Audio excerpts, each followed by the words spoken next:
Let's Cover That podcast is brought to you by CM&F Group, professional liability services for over 200 healthcare professions. Visit our website at cmfgroup.com/podcast for more info. Hey everyone, another episode of Let's Cover That, and I'm Will Sullivan. And I'm your co-host, Antonina Aguirre. And today we have Robert M. Blumm on the podcast, a physician associate for over 47 years. Robert, we are super excited to have you on the show today. Thank you very much, Antonina. It's a privilege for having this opportunity to share with you all this morning. Prior to my retirement 3 years ago, I was a practicing PA, as I had mentioned, for 47 years. I enlisted in the military at age 17, and after my training, I volunteered for combat duty in the Republic of Vietnam. My main military specialty was that of a combat medic. And in that particular role, one has to gain a tremendous amount of knowledge, and much of what we did in combat was not taught in a classroom or in any other manner. This was something that you learned as you went. And I discovered that everyone has someone to thank for their training, and much of my foundation came from the Army Nurse Corps. Nurses gave me a basic understanding of anatomy and physiology and procedures. This was later augmented by physicians, surgeons, and senior medical specialists. And it's for this reason that I have never forgotten my roots. Where did I begin? But have always endeavored to support all nursing people, personnel, and especially emergency room nurses, OR nurses, the entire trauma team, and the ICU staff who work so hard and so diligently to save lives. Interesting, Bob, just to pipe in real quick, because I don't know if everybody understands this. Number one, we have, as a PA, you're coming in from truly battlefield testing, which is kind of similar to the nursing corps, as you're mentioning in our country's history. I mean, can you just to reiterate or highlight, PAs came from basically the training in Vietnam, as you're saying, and you're part of that, like, Oh, first have no class. fear, it's in there. Yeah. Prior to the mid 1960s, there were no PAs in Vietnam. There were no nurse practitioners in Vietnam. But this was a field that was assuredly becoming developed because of the experiences of all the personnel dealing with combat casualties. So it's important to realize that in the beginnings of our professions, there was a time that something as drastic as warfare formed us and forged us into what we have become today. I've been in the past involved in many different roles in healthcare. Among them was a surgical PA, emergency medicine, urgent care. I have served as a team leader, administrator, director of 2 surgical services. I have been the AAPA liaison to the American College of Surgeons and the chairman of the Surgical Congress for the AAPA. I was a co-founder and former president of the American College of Clinicians, which was a joint and the first joint PA and NP national society. And our purpose was to build bridges between the two professions. Instead of engaging each other in arguments, we felt that it was important to look for the similarities and learn to appreciate what each of us has contributed to this particular field. During the course of my career, I've been a member of 8 specialty groups. I've been an instructor of surgery and emergency medicine at Hofstra University for 5 years. I served as an associate lecturer for Fitzgerald Health Education Associates, which is a national well-known nurse practitioner education association. I've written 2 chapters in nursing texts, Alexander's Care of the Patient in Surgery, the 15th edition. I wrote the plastic surgical chapter, and Assisting in Surgery, Patient-Centered Care, where I wrote the history and physical chapters. I've co-authored 2 medical books that are meant for PAs, NPs, and physicians, Skin and Soft Tissue Infections and Surgery for the PA. I've written over 400 articles in our literature and in the medical malpractice literature. I've been a national conference speaker and an advocate for both PAs, NPs, and I might add RNs for over 30 years. By practice, I've learned a very important fact, that we are all part of an interdisciplinary team with the main goal of rendering care to all of our patients. So why become a PA or an NP? Well, I think basically you have to do what's right for yourself, and nobody else is walking in your shoes. You have to say to yourself, well, what will make me happy in life and still allow me to enjoy a family? And that's an important aspect of making a decision to go into this particular field. I'd like to speak for a moment on healthcare. Healthcare is always evolving, and it's because of this fact that we're doing this podcast, because the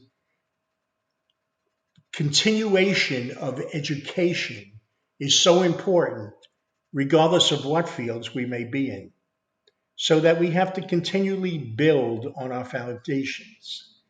We're perpetually in a state of reconstruction and expansion. This situation exists because of the gaps that we discovered as time marched on. For PAs, one of the biggest gaps had to do with our name. Our name was appropriate for the first 2 decades, and we were entering from nowhere, and people needed to look at us under a microscope, which they did.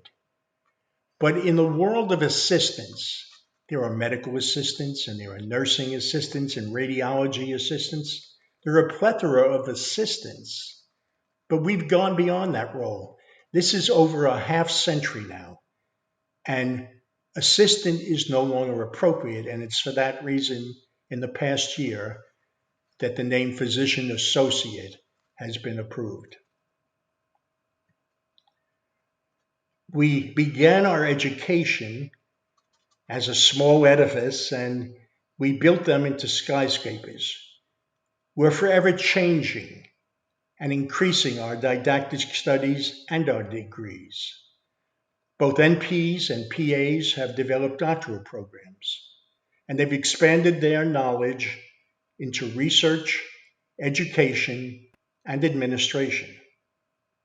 Specialty areas have increased: family practice, internal medicine, cardiology, endocrinology, radiology, invasive or interventional radiology, psychology, pediatrics, surgery, and that's just to name a few. I can't even enumerate them all, but I can say this: wherever you see a physician practicing, you will find that they are working in conjunction with either a PA or an NP, or in better cases, or most cases, both. And this is very, very important. So Bob, to kind of highlight to everybody in the audience, so so the APA made a determination a few years back, but this genesis for you is over 20 years ago. shifting from the physician assistant, what a PA is known as, to a physician associate as a PA. And that was decided with the APA a few years ago now, probably about five years ago, to shift the nomenclature, the titling, to physician associate. As you're saying, you started off as a profession that's kind of tied to the hip with the doctors, battlefield tested, and that's the genesis of that.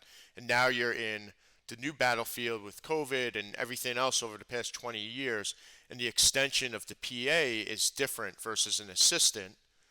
Now it's kind of you're an embedded part of the team and collaborator.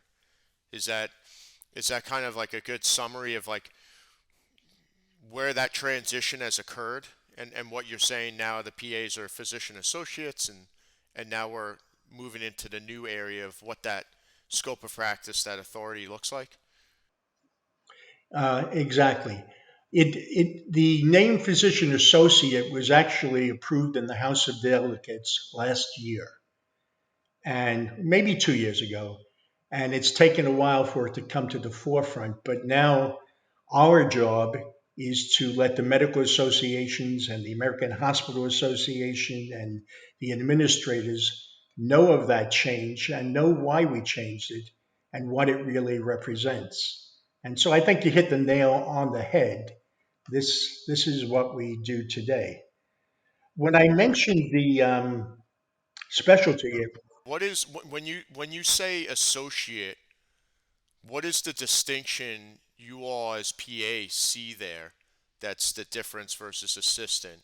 Kind of what is that shift? And for everybody to understand, that's going to be an approval state by state based on the licensing board. So it's a larger swath of time that maybe some states might be good with in a year or two. Others might take, I mean, I've even heard the commentary of maybe 5 to 10 years based on what the states say. And as you can imagine through COVID, the transition of what the reimbursements are allowed, telehealth, and all these different services, level of years of training, supervising physicians, and there's a lot of different kind of nuances there. But so, what do you guys see as like the specific difference from assistant to associate that's really meaningful for people to understand today? I think it's the recognition by the public, by the patient, by the administrators, by the hospitals, by the systems, by the physicians, that this field has developed to the point where we have indeed become experts in what we do. And in most cases, we're capable of doing everything that a physician does, except walk into an operating room and decide that we're going to do a particular surgical procedure and do it. But at the same time, we assist in every surgical procedure. So it's the recognition that we're not standing there draped in a gown with a towel wrapped around our arm saying, "How can I serve you?" We're out there to serve the patient and to serve them with expertise, to serve them with our knowledge and our past experiences. And that's what physician associate is saying. And that will make room for something I'll talk about in a few minutes, full practice authority, which is one of the other gaps that exists in our profession. Yeah, if we could, let's because I know we got a certain amount of time, but Antonina, do you want to pop that question over to Bob on that specifically and jump into it? Bob, it's truly amazing to see the evolution of the PA profession and the MP profession. For some, maybe it's a short amount of time, but it does feel relatively rapid. And, you know, you've spoken so much about your advocacy for these professions. And what are your thoughts on where these professions are going in the future with full practice authority, with the transition of the name from physician assistant to physician associate? Where do you see this all going? Okay, in terms of our history, both PAs and NPs were both born on a field of blood. Our early PAs received their experience in combat as medics and corpsmen. Both nurses and medics also served in MASH units, MUS units, evac hospitals, and field hospitals. They sustained an acceleration of their knowledge and skills in the treatment of their patients. They encountered the horrors of war, what a bullet can do, a grenade, a missile, and they've seen bodies totally destroyed. They were not prepared for this, but they were able to deal with it as it happened, and they developed the knowledge and skills in the delivery of a higher level of patient care. Much of our education was on the job training, and neither could practice in civilian life as they did in the military. Therefore, legislative changes were needed, as well as advanced degrees. Now, the future. Where are we going? We've established a foundation, we've built upon that foundation, but where are we going? I see doctoral degrees for both as a terminal degree. Remember, I said the future, whereas the present terminal degrees for PAs are a master's. In addition to education, there's a need for full practice authority. Each year, and projections for the future demonstrate that many physicians are leaving the field of patient care, patient practice, and they're becoming researchers, educators, businessmen, administrators, and corporate system executives.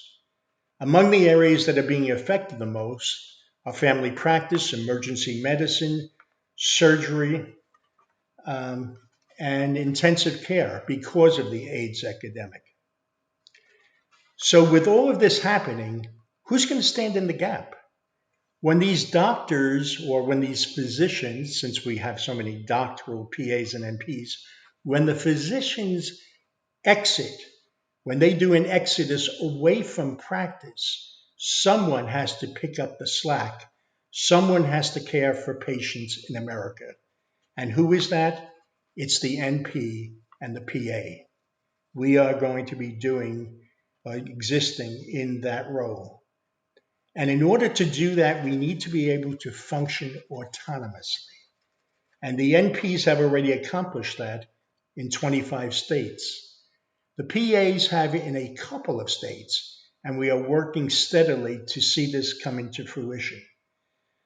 Like in Vietnam, the COVID pandemic affected us in every state and temporarily expanded our playing field because physicians and administrators realized that we were capable of handling the patient load, which had increased so much. But in the building of our experiences, we saw the needs of our nations and constantly training others. As Harvey Firestone had said, it's only as we develop others that we will permanently succeed. So we need to prove ourselves. The first generation of PAs proved themselves under the scrutiny of administrators, nurses, and physicians. Because of wartime experiences, that they proved that they were experts in emergency medicine and in surgery. But later we augmented that knowledge by having surgical residencies. One started in Montefiore and shortly after at Yale. And many of the professions now are going into residencies to further increase the knowledge base of the people that are in it. So today, education is important. It was Malcolm X who said, education is the passport to the future, for tomorrow belongs to those who prepare for it today.